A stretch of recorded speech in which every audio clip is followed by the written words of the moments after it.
This video is about chapter 1171 of One Piece. If you're not caught up, I don't even really care right now, because all my guys are going crazy after seeing the GOAT Luffy back in the manga after, 6 months?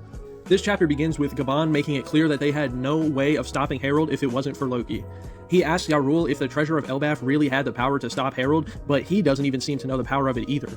Shanks is coming to terms with Harold dying, and he of course knows all of the dealings within the world government, so he's really feeling the weight of it all. He grabs his left arm with the mark on it in anguish, thinking about his ties to the Figureland family and the Celestial Dragons. Gabon has an awesome dad moment. I love stuff like this in the story. He reassures Shanks to not regret his birth and tries to help him keep his head up, but Shanks is really torn up about how Harold's life came to an end. That's when we see Loki sitting in front of his father, lying dead that he covered up with his coat, sobbing.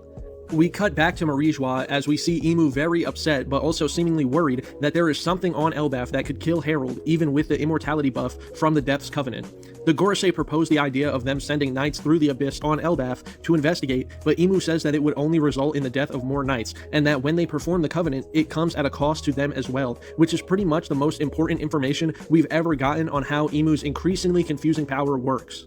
Imu continues on their rant about how the giants and humankind are incompatible, and remind the Gorosei to not forget that Elbaf is D. I find this wording very interesting, and I think it's a pretty big clue on what the Will of D could mean. It feels like I'm so close to understanding it, but I still can't put all the pieces together.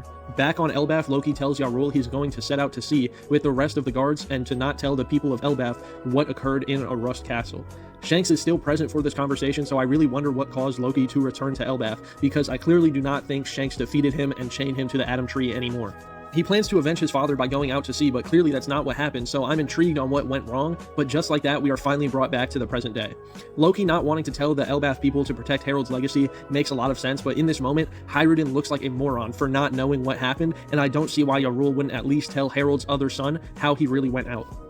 Gabon wants to explain how the Holy Knights that are currently on Elbaf played a big role in Harold's death, but shout out to Hyrule for saving us from another 20-chapter flashback. Like, damn Gabon, we just got out of one, and the island is in total chaos, bro, lock in! Hyrule apologizes for doubting Loki's love for their father and unshackles him, which is followed by a big cheer from the GOAT Luffy, who can't wait to see what Loki can do. A massive nightmare from Killingham that Hyrule refers to as a Draugr appears. Loki can't wait to blast this shit into next week, and he says he can fly up there to do it, which might be another clue on what his power is. Luffy rides up there with him as he obliterates the nightmare with a massive attack from Ragnar named Nibelheim.